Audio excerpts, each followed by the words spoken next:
all of the things we talked about when I was, your on-air co-worker, all those things have happened, and people don't either care or they didn't listen or whatever. It doesn't matter. Other things that we talked about and other things that we're now seeing are going to happen. The dollar is not going to last. So what does the world look like?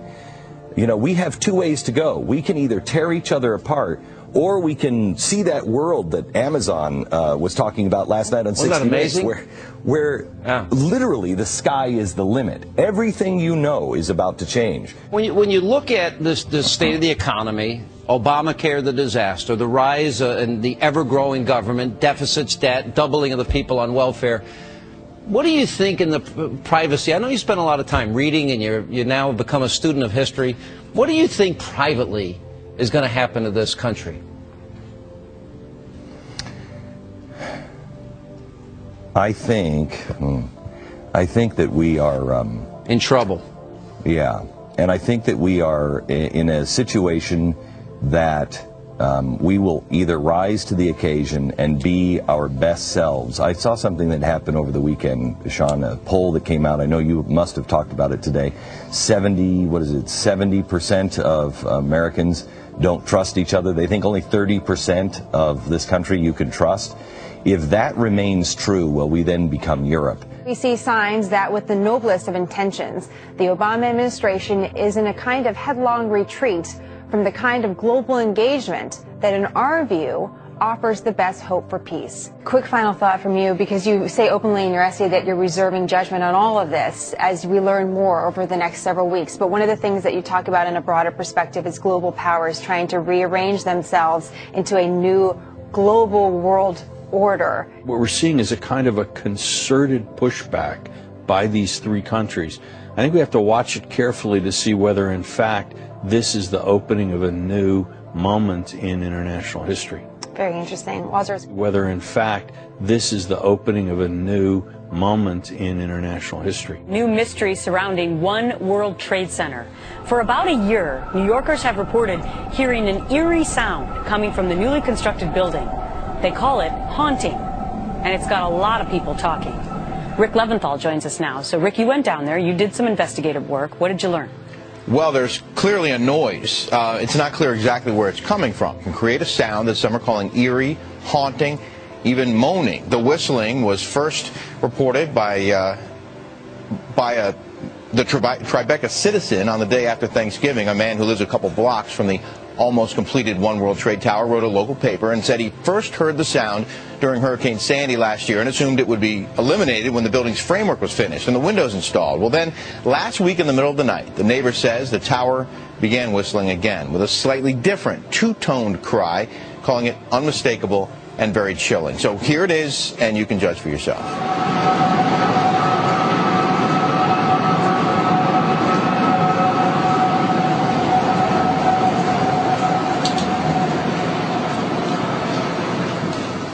One of them is the mechanical mismatch between humans and electronics, right? So electronics are boxy and rigid, humans are curvy and soft. That's a mechanical mismatch problem.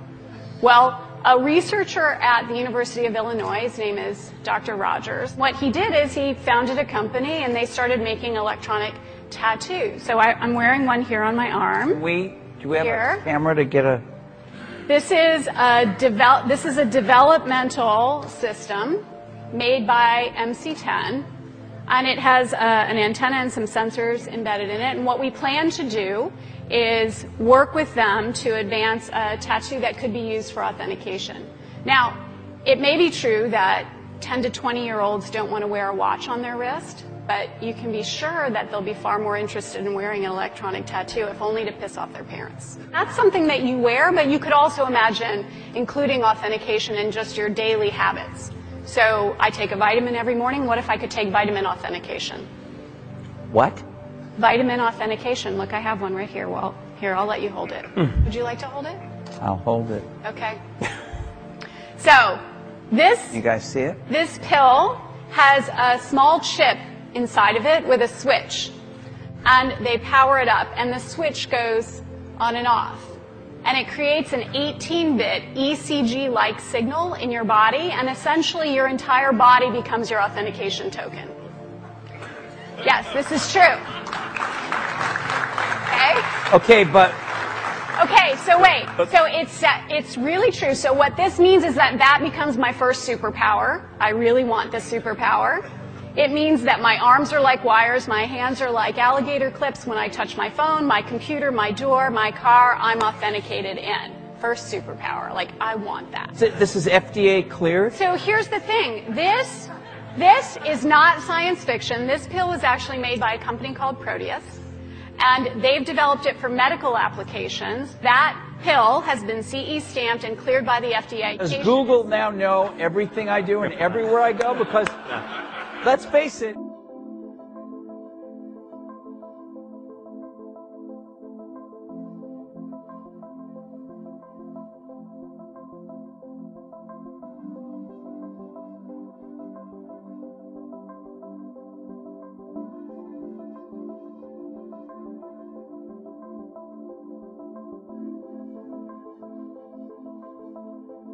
If you have never heard of Bitcoin, you are probably not alone, but the online currency is gaining popularity around the world, and now in eastern Kentucky. WINT's Brittany Nada looked into the cyber money to try and answer some questions about how it works.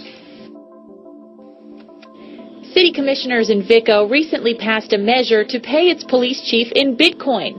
It may be a forward-thinking movement, but many of you probably do not understand how it works. Bitcoin is a new currency traded against the dollar, yen, euro, and every other currency around the world.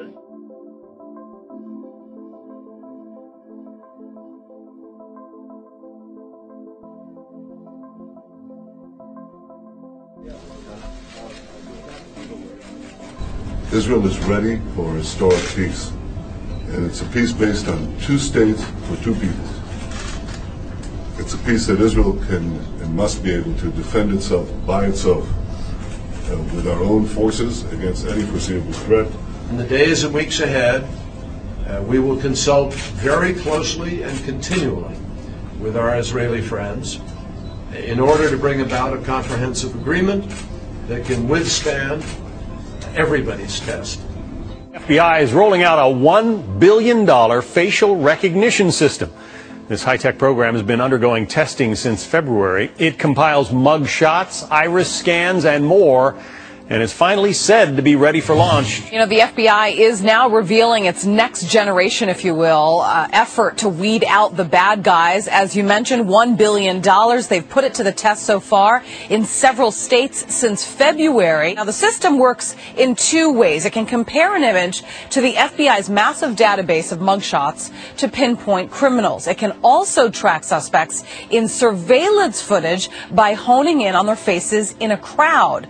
There are those opposed to the idea, though, such as Democratic Senator Al Franken, who suggests the database raises serious privacy issues. Several public advocates are also wary of the project, fearing it will eventually extend beyond criminals to include images of the innocent. It is nationally implemented by the year 2014, John. So wow, fascinating. They may be looking at you.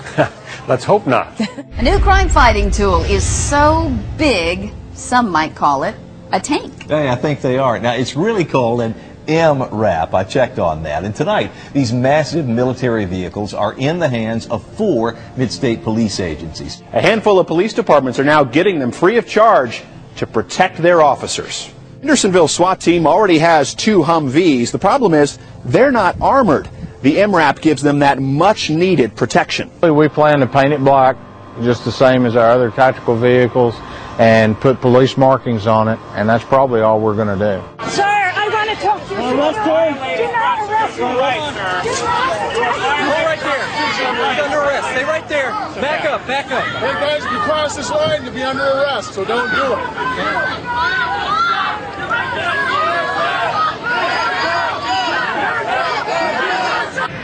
Amy, we're going to get you out of here very soon.